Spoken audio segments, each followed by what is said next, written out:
Puji Tuhan, terima kasih pertama-tama untuk Tuhan Yesus. Saya boleh ada di tempat ini, gereja Ebenezer, karena Tuhan Yesus. Ebenezer artinya sampai di sini Tuhan sudah menyertai, menolong kita. Tetapi bukan hanya sampai di sini, ini menjadi satu tonggak, tetapi Tuhan menyertai kita untuk seterusnya selama-lamanya. Amin. Untuk seterusnya dan selama-lamanya Tuhan menyertai dan menolong kita semua. Saya pribadi pun semua jemaat di tempat ini. Mari beri tepuk tangan buat semua pelayan yang tadi sudah melayani dengan luar biasa. Tuhan menolong kita semua bertumbuh dalam pengenalan dan takut akan Dia. Juga terima kasih buat pelayan-pelayan, Ibu Gembala di tempat ini yang mengizinkan saya untuk berbagi firman pada kesempatan hari ini. Saya berdiri bukan karena saya layak atau saya lebih pandai, lebih mengerti, tetapi biar ini karena kemurahan Tuhan. Seperti yang saya bilang waktu mama saya ulang tahun beberapa hari lalu, sebetulnya saya ini orang gagal, saya ini orang rusak. Tapi kalau Tuhan boleh pakai saya menjadi gembala di gereja Betani Tobelo, itu karena Dia Allah yang sanggup. Dari orang yang rusak, dari tempat sampah, Tuhan bisa pakai siapa saja untuk hormat kemuliaan namanya. Bahkan dari awal penciptaan Tuhan itu tidak ambil emas, perak, permata, berlian, lalu ciptakan kita manusia. Tapi Tuhan ambil debu tanah yang tidak berarti, yang kotor. Tuhan ambil, Tuhan bentuk jadikan. Supaya kemuliaan manusia itu adalah kemuliaannya Tuhan. Manusia kita debu tanah saja. Dan satu saat pun akan dikatakan untuk kita semua, debu kembali kepada debu. Artinya kehidupan kita ini hanya sementara. Syukur buat semua kemegahan, kemuliaan, yang cantik, yang gagah, yang bijak, itu semua kemurahan Tuhan. Tetapi suatu saat juga akan dikatakan debu kembali kepada debu. Jadi kesempatan kita hidup biar ini untuk hormat kemuliaan Tuhan. Sekali lagi beri kemuliaan bagi Dia. Terima kasih Tuhan Yesus, Engkau baik Tuhan. Kami debu tanah yang tidak bisa apa-apa, yang tidak ada artinya. Tapi kemurahan Tuhan kami boleh ada sebagaimana hari ini. Sekali lagi bantu saya bilang, kalau temanmu di samping perempuan bilang, P cantik, tapi kalau dia laki-laki bilang P gagah, begitu saudara. Luar biasa, ada kemuliaan Tuhan di dalam kita semua. Haleluya. Ini perayaan Pentakosta, jadi saya mau baca dari kitab Kisah Para Rasul. Kitab Kisah Para Rasul pasal yang kedua,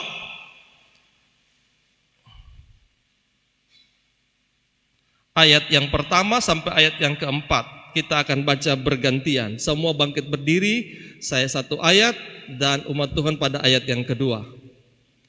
Mari bangkit berdiri, kita baca, ada di layar. Saya mulai. Ketika tiba hari Pentakosta, semua orang percaya berkumpul di satu tempat.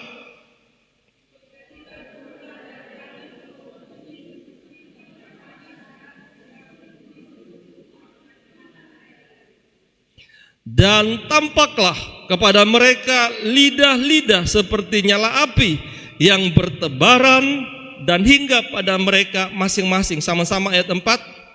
Maka penuhlah mereka dengan Roh Kudus. Lalu mereka mulai berkata-kata dalam bahasa-bahasa lain seperti yang diberikan oleh Roh itu kepada mereka untuk mengatakannya.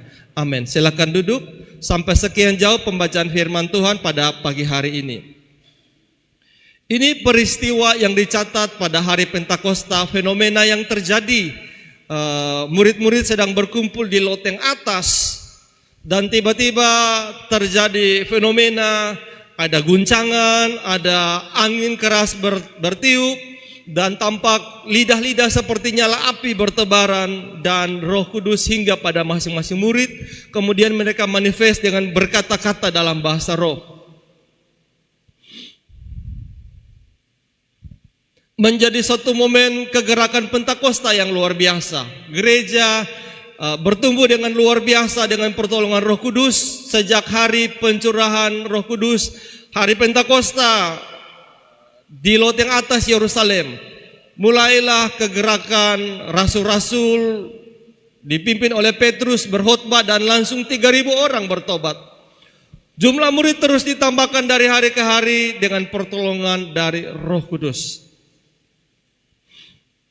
Tetapi yang mau saya sampaikan pada hari ini adalah bahwa jangan sampai kita kehilangan fokus, jangan sampai kita gereja hanya mengejar manifestasi kuasa Roh Kudus seperti yang kita baca di Kisah Para Rasul ini, dan kita lebih fokus, lebih utamakan mencari bagaimana itu sensasi kepenuhan Roh Kudus, bahasa rohnya, gerakan-gerakannya, dan mujizat-mujizat yang terjadi, dan itu yang kita kejar. Padahal ada yang lebih penting daripada manifestasi Roh Kudus itu sendiri. Karena baptisan itu awal, Roh Kudus membuat kita tenggelam dalam hadirat Tuhan. Tetapi selanjutnya adalah bagaimana hidup dipimpin oleh Roh. Itu yang lebih penting. Banyak orang cuma berhenti sampai di baptis Roh Kudus, kepenuhan Roh Kudus. Tetapi selanjutnya bagaimana? Dan padahal yang paling penting adalah hidup dalam pimpinan Roh Kudus. Karena dibaptis Roh Kudus itu momen pertama kali, seperti kita baptisan air, dibaptis selam, itu satu kali itu. Tetapi selanjutnya bagaimana menjadi ciptaan yang baru, hidup baru, itu yang lebih penting. Satu kali dibaptis dalam air, selanjutnya selesai baptisan, jalani hidup yang baru, hidup dipimpin oleh Roh Kudus. Ini yang mau saya bahas lebih dalam hari ini adalah bagaimana hidup dipimpin oleh Roh Kudus. Sesungguhnya bukan hari Pentakosta baru murid-murid dipenuhi dengan Roh Kudus. Karena firman Tuhan mencatat ketika Tuhan Yesus masih bersama-sama dengan mereka, beberapa kali Tuhan Yesus sudah berkata kepada murid-murid, terimalah Roh Kudus. Lalu ia menghembuskan roh, meniup mereka supaya mereka menerima Roh Kudus. Juga waktu dia mengutus mereka berdua-dua memberitakan Injil, juga mereka diperlengkapi dengan Roh Kudus. Jadi Roh Kudus bukan baru pada hari Pentakosta, tetapi dalam sejarah Roh Kudus sudah berkarya. Sejak awal penciptaan dikatakan bahwa Roh Allah melayang-layang di atas permukaan air. Bahkan ada satu tokoh di Perjanjian Lama yang mengalami kepenuhan Roh Kudus dengan begitu sensasional, begitu luar biasa dia kepenuhan Roh Kudus, sampai menjadi viral di zamannya, sampai menjadi istilah di zamannya, yaitu Raja Saul.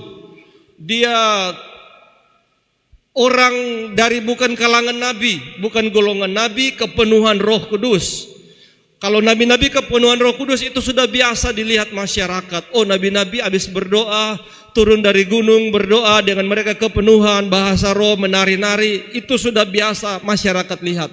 Tiba-tiba ada Saul, bukan dari golongan nabi, masyarakat biasa, kepenuhan roh, dan dia manifest. Saul manifest. Maka timbul istilah apabila orang kepenuhan Roh Kudus, lalu ada yang cegah, bilang, oh ini bukan dari Roh Kudus, ini bikin-bikin, maka akan timbul istilah. Apakah Saul dari golongan nabi? Istilah begitu saudara. Apakah Saul dari golongan nabi? Karena Saul bukan golongan nabi, tapi kepenuhan Roh Kudus. Yang mau saya jelaskan adalah bahwa Saul kepenuhan Roh Kudus itu luar biasa. Manifestasinya, bahasa rohnya, bahkan dikatakan bahwa suatu ketika Raja Saul hendak pergi mengejar Daud. Daud sedang sembunyi sama-sama dengan Samuel. Sepanjang jalan dia kepenuhan Roh Kudus, dia berbahasa roh, sampai dikatakan bahwa ketika tiba di tempat Samuel, dia itu sampai rebah dan telanjang, saking dipenuhi dengan roh itu saudara. Jadi kalau soal kepenuhan Roh Kudus, Saul itu luar biasa manifestasi. Tetapi dengar baik-baik, tetapi Saul tidak hidup menurut kehendak Roh Kudus. Saul ini pang melawang. Dia tahu apa yang Tuhan mau, tapi dia keraskan hati. Dia lebih suka ikut apa yang orang bilang. Nanti masyarakat lihat bilang apa, itu yang Saul lebih pentingkan. Dia tidak penting dengan apa yang Tuhan mau, apa yang Tuhan kehendaki. Yang penting apa yang orang lihat, masyarakat bicarakan tentang saya, orang komen apa, itu penting. Akibatnya Saul menjadi orang yang gagal. Dia dipenuhi dengan Roh Kudus, tetapi karena dia keraskan hati, ikut maunya sendiri, maka Roh Tuhan undur daripada dia, dan roh jahat, roh setan yang kuasai ini Saul. Dari awalnya dia larang perdukunan di Israel, tidak boleh ada dukun-dukun, tidak boleh ada pemanggil arwah orang mati untuk berbicara tentang apa yang akan terjadi. Kemudian dalam putus asanya dia, Tuhan tidak mau lagi bicara dengan Saul, maka Saul pergi kepada perempuan di Endor dan minta dia panggil arwah Samuel yang sudah mati. Samuel dipanggil rohnya supaya bicara apa yang akan terjadi tentang peperangan besok. Dan roh itu muncul, entah roh Samuel, entah roh setan, roh itu muncul dan bilang kepada Saul, besok engkau sudah sama-sama dengan aku di dunia orang mati. Saul yang awalnya penuh Roh Kudus, Saul ini orang pilihan Tuhan, orang yang diurapi Tuhan, dinobatkan menjadi raja yang pertama di Israel. Tapi ketika dia keraskan hati, tidak ikuti kehendak Tuhan, maka dia menjadi orang yang gagal. Dia mati bunuh diri. Di tempat ini saya tegaskan, jangan ada yang bunuh diri. Sebelum datang ke Masohi, dalam rangka ulang tahun Gereja Betani di Tobelo, saya berkunjung ke lapas. Tiba-tiba sementara pelayanan di lapas, Tuhan taruh pengertian ini. Dunia ini seperti penjara. Karena awalnya Tuhan taruh kita manusia di Taman Eden, tapi ketika Adam dan Hawa berbuat dosa, terusir dari Taman Eden, ditaruh di dunia ini. Dan Taman Eden ada kerup yang menjaga supaya manusia tidak dapat balik masuk ke Taman Eden. Dunia ini seperti penjara, dan seperti napi yang kalau lari dari penjara, kalau ditangkap itu disiksa luar biasa. Karena polisi akan dapat hukuman kalau ada napi yang lari.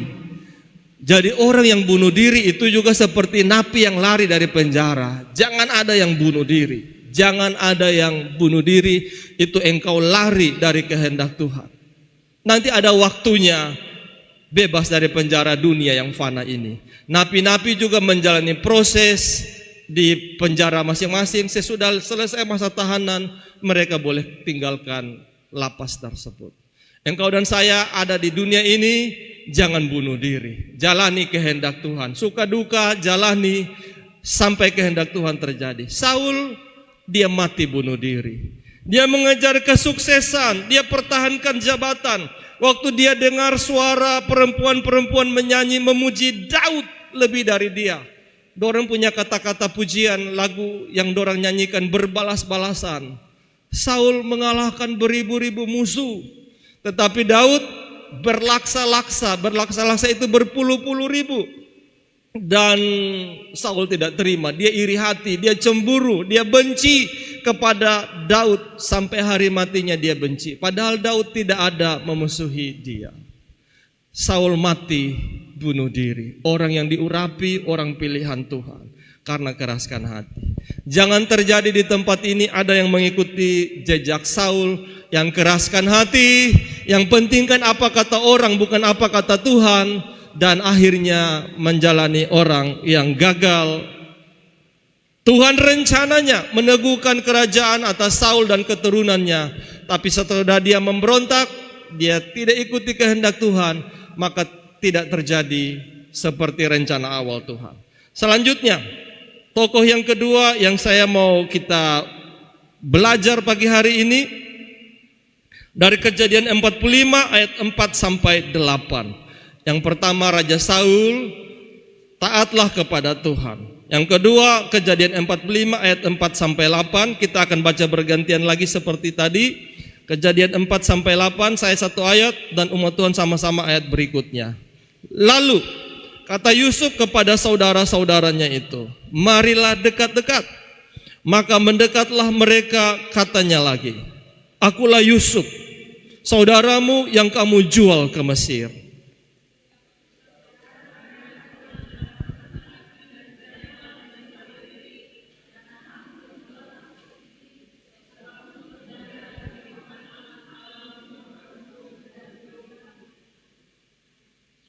Karena telah 2 tahun ada kelaparan dalam negeri ini, dan selama 5 tahun lagi orang tidak akan membajak atau menuai.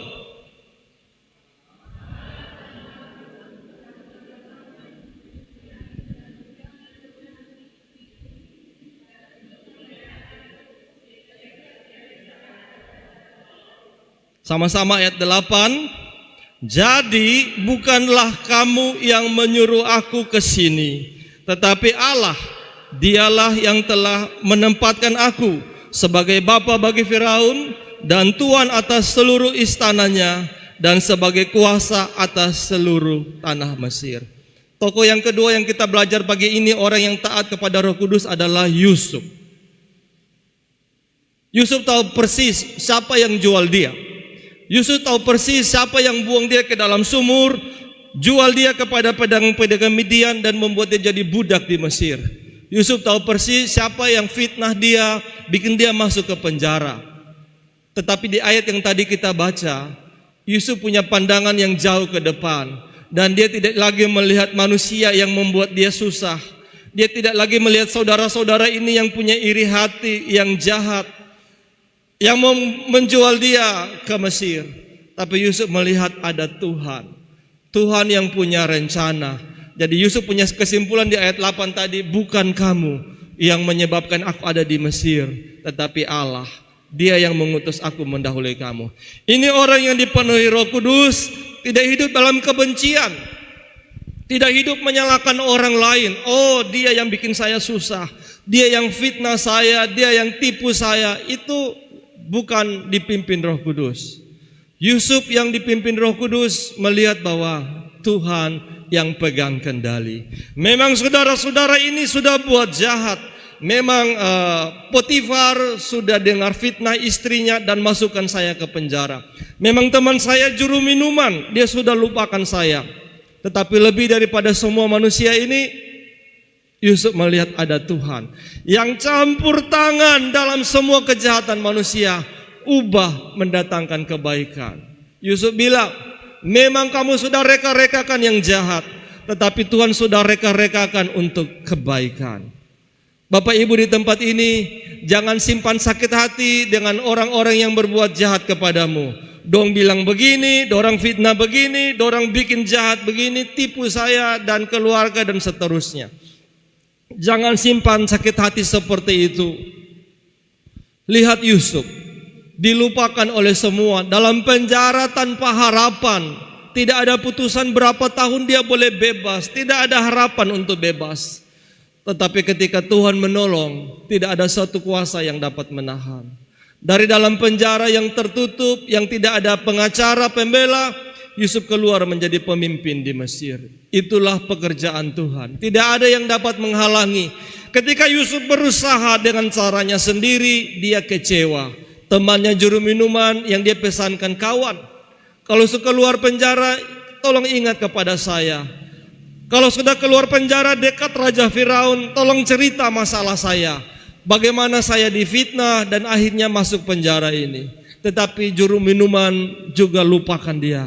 Yusuf tidak sakit hati. Yusuf melihat bahwa Tuhan bekerja dalam semuanya. Begitu dipulihkan Tuhan, begitu keluar dari penjara, dia diberikan istri, dia dapat anak. Anaknya yang pertama dia kasih nama Manasye. Manasye artinya Tuhan buat saya lupa akan semua kesusahan saya, juga kesenangan saya waktu kecil di rumah papa, saya lupa. Sudah tidak ada sakit hati lagi, karena yang sekarang Tuhan berkati luar biasa.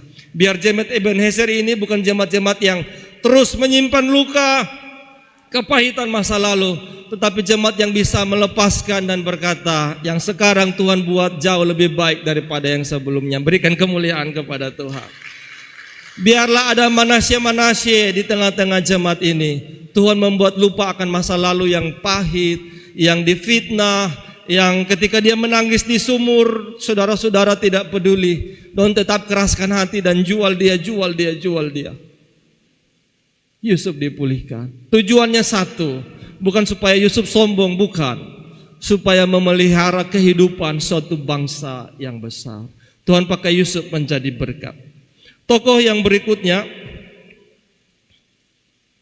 kita juga punya pola pikir sekarang, jangan hanya melihat dengan pandangan yang terbatas apa yang terjadi di depan mata. Pada zaman Ayub orang paling kaya. Ayub punya 10 anak. Tetapi kemudian terjadi bahwa oleh hasutan iblis rampas semua harta Ayub. 10 anaknya juga mati dalam satu hari. Tetapi Ayub dengan hikmat Tuhan, Ayub dengan pertolongan Roh Kudus bisa berkata, dengan telanjang aku keluar dari rahim ibuku, dengan telanjang juga aku akan kembali. Tuhan yang memberi, Tuhan yang mengambil, terpujilah nama Tuhan. Ayub pasti terluka ketika dia kehilangan semua, bahkan hanya dalam satu hari habis semua. Tetapi dia tetap kuatkan hati dan dengan mulutnya dia ucapkan, dengan telanjang aku keluar, dengan telanjang juga aku akan kembali. Artinya Ayub ini walaupun sangat diberkati secara materi, secara keluarga, tetapi tetap hatinya menyadari bahwa saya ini cuma pengelola, bukan pemilik. Seperti tukang parkir, mobilnya banyak yang datang di parkiran, tapi ketika mobilnya pergi satu ke satu, dia tidak kecewa, sakit hati. Dia tahu bahwa itu cuma punya orang, cuma sementara titip dia sebagai tukang parkir. Maka Ayub bilang, dengan telanjang aku datang lahir, dengan telanjang juga akan kembali. Artinya lahir terbawa apa-apa, mati juga yang bisa bawa apa-apa, tinggalkan dunia ini. Itu Ayub. Ayub tahu persis bahwa ini ada perampok-perampok yang rampas dia punya ternak. Ini ada orang-orang jahat yang serbu dia punya pengerja-pengerja dan bunuh semua. Tetapi Ayub tidak melihat manusia itu kejahatan orang. Ayub hanya melihat bahwa Tuhan yang memberi, Tuhan yang mengambil, terpujilah nama Tuhan. Bahkan ketika pencobaan yang kedua, waktu Ayub jatuh sakit, istrinya sampai berkata, masih bertekunkah engkau menyembah Allahmu? Kutuklah Allahmu dan mati. Artinya bahasa Harari bilang, mau setia apa lagi? Kutuk Tuhan sudah lalu mati sudah. Tetapi Ayub menjawab bahwa engkau bicara seperti perempuan gila. Apakah kita hanya mau menerima yang baik dari Tuhan dan bukan yang buruk, dan menolak yang buruk? Ayub sudah sampai pada pemikiran bahwa dia sungguh-sungguh percaya Tuhan itu Bapa yang baik. Tuhan itu Bapa yang sangat baik. Jadi ketika Bapa berikan apa saja, pasti semua itu Ayub mau terima. Seperti anak yang percaya kepada orang tuanya bahwa semua makanan yang mama berikan itu pasti makanan yang baik. Entah rasanya enak, entah rasanya kurang pas, entah rasanya pahit. Ketika dia percaya kepada mamanya, dia akan tetap makan. Ini mama kasih pasti baik. Ini mama kasih pasti berfungsi, berguna bagi saya. Ayub sampai pada level seperti itu. Apapun yang Tuhan berikan, yang baik atau yang buruk, tetap Ayub mau terima dengan senang hati. Anak yang percaya kepada bapaknya, umat yang percaya kepada Tuhannya. Tokoh yang berikutnya saya mau bawa lagi tentang seorang perempuan yang tidak berdaya. Namanya Hagar. Ini budak keluarga Abraham dan Sarah. Hagar sebagai budak. Ketika dia mengandung anak untuk bapak Abraham, dia menjadi sombong. Dan ketika dia sombong, Nyonya Sarah tidak terima. Nyonya Sarah balas kesombongannya dengan tindas dia. Dia tersiksa sebagai pelayan di keluarga Abraham dan Sarah. Dan kesempatan datang. Hagar berhasil lari. Hagar lari dari perbudakan Abraham dan Sarah. Dia sudah lari jauh. Tidak ada orang yang tahu. Tiba-tiba Tuhan datang. Hagar, hamba Sarah, dari mana engkau dan kemana mau pergi? Itu kalau orang dalam posisi Hagar, sudah lari, menyamar, sembunyi. Tiba-tiba ada satu orang panggil yang kita pun apa sih? Kita bilang, bilang, diam, jangan mulu lancang. Saya ada sembunyi, jangan satu orang tahu. Hagar ketemu Tuhan. Dan Tuhan suruh begini kepada Hagar. Hagar, balik ke keluarga Abraham dan Sarah, biarkan dirimu ditindas. Saudara, ini nasihat Tuhan yang sulit dipahami. Tuhan bicara kepada Hagar yang sudah berhasil lari, Tuhan tidak bilang mari kita bantu sembunyi, di sini aman. Tidak. Tuhan bilang dia, Hagar balik. Biarkan dirimu ditindas di keluarga Abraham dan Sarah. Tuhan tidak janji bahwa nanti kalau nanti kalau Nyonya Sarah mau tampilin kita tangkis. Tidak. Tuhan tidak janji nanti kalau don cerita ejek kita bel. Tidak. Tuhan bilang kepada Hagar, biarkan dirimu ditindas. Terima dong, mau bikin apa saja terima. Kalau engkau taat, kalau engkau biarkan dirimu ditindas, aku akan bela. Dan Hagar hari itu cuma seorang budak, dengar firman Tuhan, dia mau taat. Kalau di orang Tobelo, kalau Malawang, biasa dong bilang, balong ke apa artinya tar mau, biar mati kita tar mau balik. Balong ke apa tapi Hagar tidak jawab dengan begitu. Hagar ikut. Hagar oke. Hagar kasih nama Tuhan di tempat itu El Roi. Tuhan lihat kita punya penderitaan, kesusahan di keluarga Abraham dan Sarah, ada Tuhan yang lihat. Dan ketika anaknya lahir, dia kasih nama Ismail, artinya Tuhan mendengar. Jadi sekarang ketika Hagar balik jadi budak lagi di keluarga Abraham dan Sarah, bukan karena dia tidak berdaya untuk lari, dia bisa kalau dia mau lari. Bukan karena dia tidak berdaya untuk balas kata-katanya yang jahat-jahat, kata-kata ejekan. Tidak, dia bisa baterek balas kepada dorang. Tapi sekarang Hagar sadar bahwa ada mata Tuhan yang melihat, ada telinga Tuhan yang mendengar. Kalau orang zaman sekarang pakai istilah sedang direkam. Jadi orang akan jaga sikap. Ada rekam ini, kita mau bicara baik-baik, kita mau jaga kita pesikap kata-kata. Ada rekam ini, bahaya ini kalau sambarang. Hagar seperti itu, ada mata Tuhan yang lihat, ada telinga Tuhan yang dengar. Jadi dia jalani, dia punya proses kehidupan. Sekitar 13 tahun, dia jalani lagi di keluarga itu sampai dorang pada akhirnya usir dia. Baru dia pergi, kehendak Tuhan selesai. Dia sudah jalani kehendak Tuhan 13 tahun di keluarga Abraham dan Sarah. Dia sudah boleh pergi dengan Ismail anaknya. Hagar taat kepada kehendak Tuhan. Dan sampai hari ini keturunannya menjadi orang-orang yang diberkati. Kalau Tuhan bela Hagar yang hanya budak, bagaimana dia tidak bela engkau dan saya, anak-anak Allah, orang pilihan Allah. Berikan kemuliaan kepada dia. Tuhan pasti bela engkau, Tuhan pasti tolong engkau dan saya. Mungkin saya lanjut tidak panjang lagi. Kalau tadi banyak tokoh yang susah-susah, saya mau sambung dengan tokoh yang level atas, saudara. Ratu Ester. Kita baca Ester pasal 4 ayat 13 dan 14. Ester pasal 4 ayat 13 dan 14.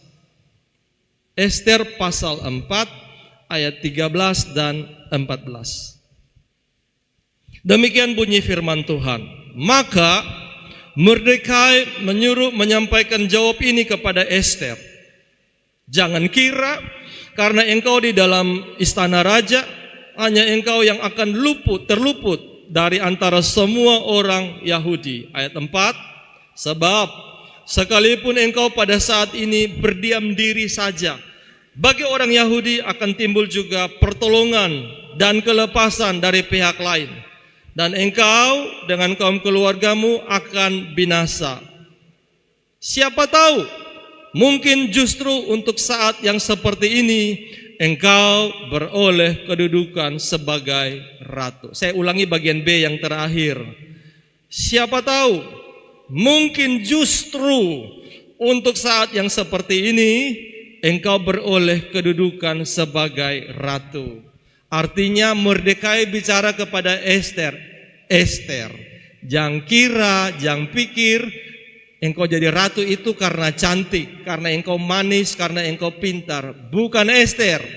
Dengar baik-baik, untuk saat seperti ini, untuk situasi genting ini, untuk kondisi inilah Tuhan pilih engkau jadi ratu. Kalau soal cantik, yang lain-lain semua itu, yang masuk itu semua cantik-cantik. Tidak ada yang kalah cantik dari Ester. Kami waktu mau bikin ulang tahun mama itu, dorang bilang pilih foto-foto mama untuk bikin di baju kos begitu, di print semua pakai baju seragam. Jadi saya kirim beberapa foto-foto, terus dong bilang begini, jangan foto yang ada make up. Kalau make up itu muka macam sulaing, foto yang polos saja. Artinya kalau make up itu semua hampir sama itu saudara. Mata, bulu mata sama panjang, kening sama tebal, pipi sama putih, rambut semua sama bagus. Kalau make up kan begitu saudara. Nah Esther juga pasti begitu. Masuk istana, ditatar, diajar, pasti semua rata-rata hampir sama dompet cantik. Jadi Esther jadi ratu ini bukan karena cantik, manis, jelita, bukan. Ada rencana Tuhan. Engkau dan saya hari ini jadi pejabat, jadi orang kaya, jadi orang pandai dan sebagainya. Talenta apa saja yang Tuhan percayakan bukan karena kita punya kelebihan dari orang lain, tapi ada rencana Tuhan. Mereka bilang kepada Esther, mungkin justru untuk situasi inilah engkau terpilih jadi ratu. Tuhan mau pakai engkau jadi berkat Esther. Ayo maju menghadap raja. Karena bagi Esther tidak mudah. Taruhannya bukan sekedar dia punya jabatan ratu, taruhannya nyawa. Ada peraturan jelas di Babel, siapa berani menghadap raja dari bagian pelataran dalam, dari pintu keluarga, hanya berlaku satu undang-undang, mati.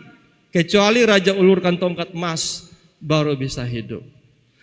Esther akhirnya menjawab, baiklah, walaupun bertentangan dengan undang-undang, saya akan masuk menghadap raja. Suruh semua orang berpuasa di benteng Susan. Semua orang Yahudi puasa untuk saya 3 hari 3 malam. Jangan makan, jangan minum. Ini peristiwa genting dan serius. Di tempat pelayanan saya itu ada yang tidak kuat puasa. Puasa cuma 1 hari saja. Bukan harus tidak makan tidak minum. Ada boleh sambil di ibadah doa puasa hari Sabtu jam 2 sampai jam 4 sore. Diizinkan kalau yang mau minum, minum. Ada pelayan-pelayan yang bilang, saya terbisa. Saya perlu sakit kalau tahan puasa. Akhirnya tidak bisa ikut doa puasa. Esther, ratu. Tetapi ketika hadapi situasi, dia bilang puasa 3 hari, tidak makan, tidak minum. Menggambarkan betapa seriusnya situasi ini. Dan dia tidak main-main. Puasa, baru dia bilang, saya akan masuk menghadap raja. Kalau terpaksa mati, mati. Kalau terpaksa mati, mati. Dia punya tekad yang sungguh-sungguh. Kita umat Tuhan di zaman ini jangan terlalu lemah, jangan terlalu sayang diri sendiri. Kita menjadi umat yang manja, yang tidak tahu berjuang. Kita menjadi harap gampang, terima gampang. Mari cari Tuhan sungguh-sungguh. Mari mau taat kepada Tuhan sungguh-sungguh. Esther bilang mati kalau mati. Orang Manado bilang abu kalau abu. Pemabok-pemabok bilang siang kalau siang. Batahang. Artinya sungguh-sungguh itu saudara. Jemaat di tempat ini jangan jadi jemaat yang manja, tapi mari cari Tuhan sungguh-sungguh. Kesimpulan dari perenungan kita hari ini.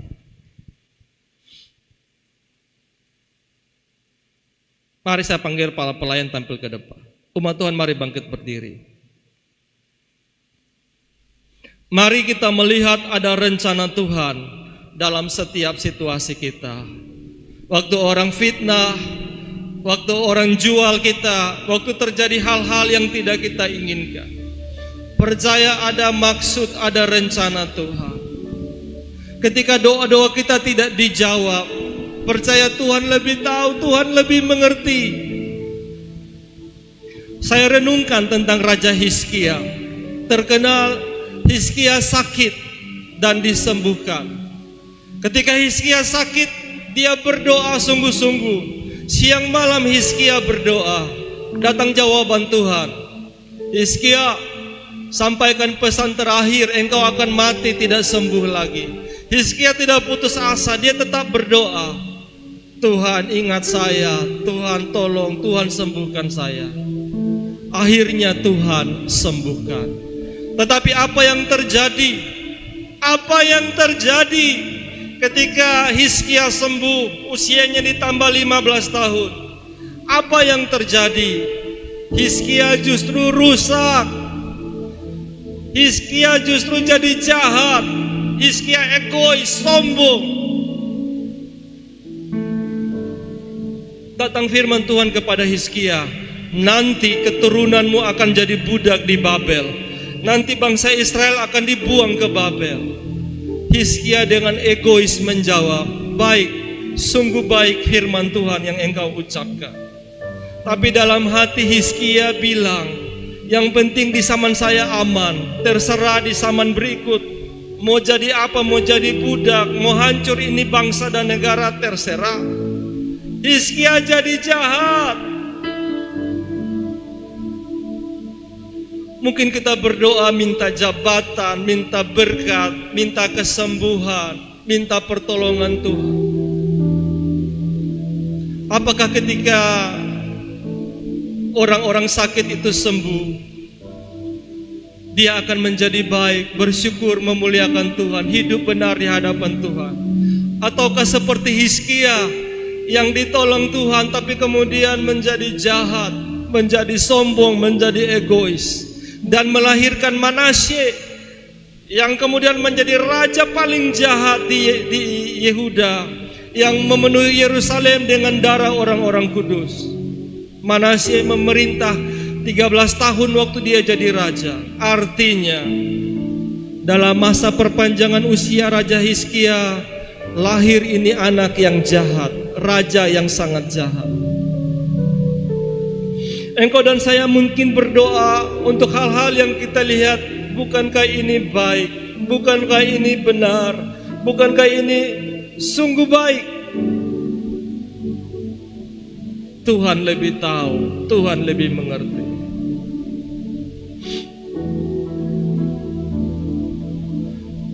Ini doa kami Tuhan.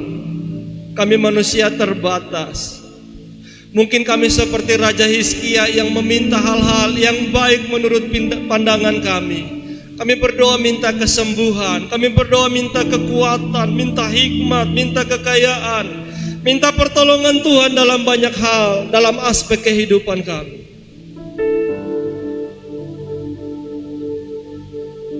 Tapi kami sadari pengertian kami, pikiran kami terbatas.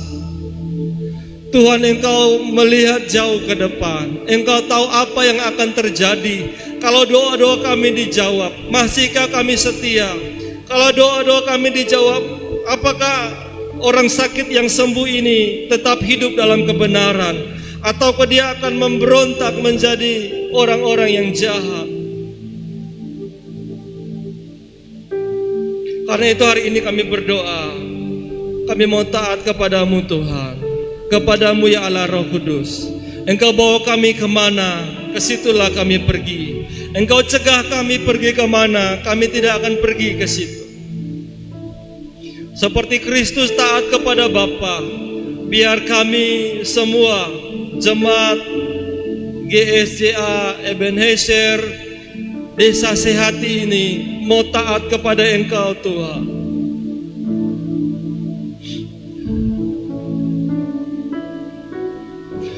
Kami buka hati kepadamu Tuhan. Engkau melihat, Engkau mendengar keluhan hati kami, tangisan di jiwa kami, luka di batin kami. Tuhan, Engkau lihat, Tuhan, Engkau dengar. Mari Engkau yang pulihkan, mari Engkau yang sembuhkan setiap kami. Kekecewaan-kekecewaan yang kami jalani sejak kami kecil sampai hari ini, penolakan-penolakan, kegagalan-kegagalan hidup kami. Mari Tuhan, Engkau yang pulihkan dan sembuhkan kami. Seperti Engkau menolong Yusuf, memakai dia menjadi berkat. Seperti Engkau menolong Ayub menjadi kuat, tolong kami menjadi kuat. Seperti Engkau menolong Esther, mari Engkau tolong setiap kami Tuhan. Seperti Kristus taat kepada Bapa, biar setiap kami taat kepada. Kami buka hati untuk Roh Kudus. Penuhi setiap kami pagi hari ini dengan Roh Kudus. Pikiran Kristus ada dalam pikiran kami.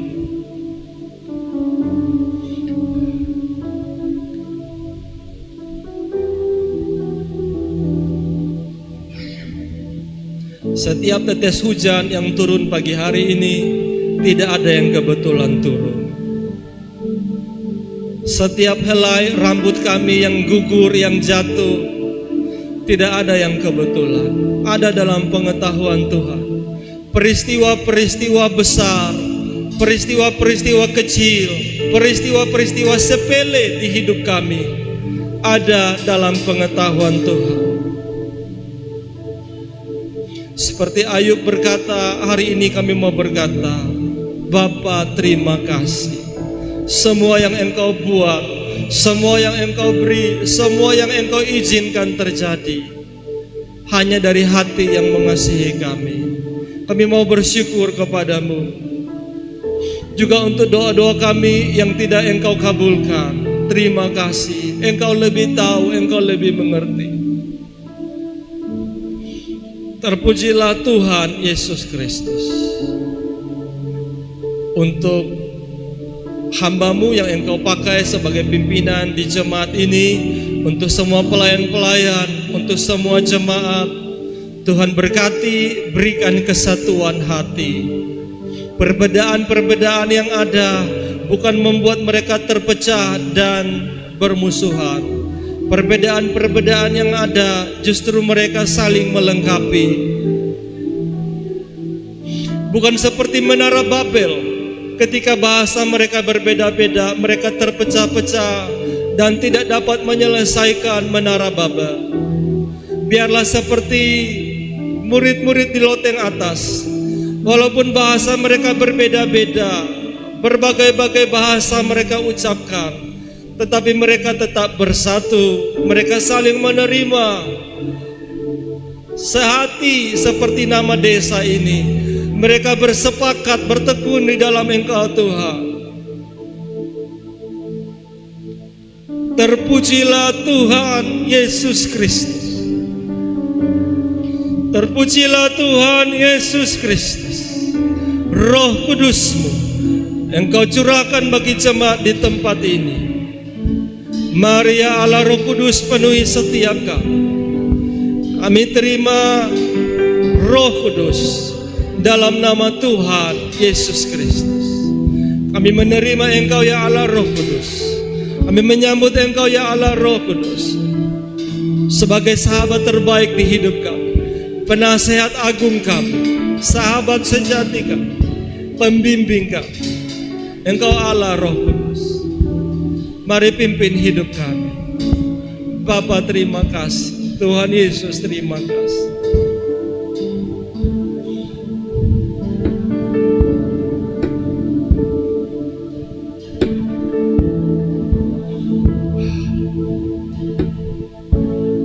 Terima kasih Tuhan Yesus. Terima kasih Tuhan Yesus. Kesempatan ini kami juga berdoa melepaskan pengampunan. Seperti Yusuf mengampuni saudara-saudaranya yang sudah menjual dia.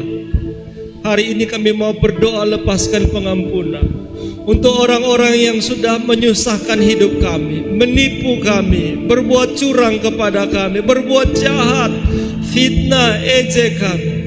Hari ini kami berdiri di hadapan-Mu dan berdoa, Bapa ampunilah mereka, karena mereka tidak tahu apa yang mereka perbuat. Jangan Engkau menghukum, tapi berkatilah mereka. Kami lepaskan pengampunan. Kami bersatu dengan Kristus, ada di pihak Kristus yang berdoa minta pengampunan. Terima kasih Tuhan Yesus. Juga untuk diri sendiri, kami tidak terus dalam penyesalan menyalahkan diri sendiri. Kami pun mau berdamai dengan diri sendiri. Kami manusia lemah, kami terbatas dalam banyak hal. Kami hanya debu tanah saja. Kekuatan kami tidak seberapa. Tuhan yang menolong kami sampai hari ini. Kami bertahan karena Tuhan. Tuhan mari terus berproses dengan hidup kami. Kami tanah liat, tangan-Mu yang membentuk menjadikan kami. Jadikan seturut kehendak-Mu Tuhan. Sempurnakan karya-Mu di dalam kami. Kami pakai kesempatan ini menyerahkan hidup kami, baik masa lalu kami, hari ini, juga masa depan kami serahkan ke dalam tangan kekuasaan-Mu. Baik tubuh, jiwa, dan roh kami serahkan kepadamu Tuhan. Jadilah kehendak-Mu selalu dihidupkan. Dalam nama Tuhan Yesus Kristus, kami sudah berdoa kepada Bapa di surga.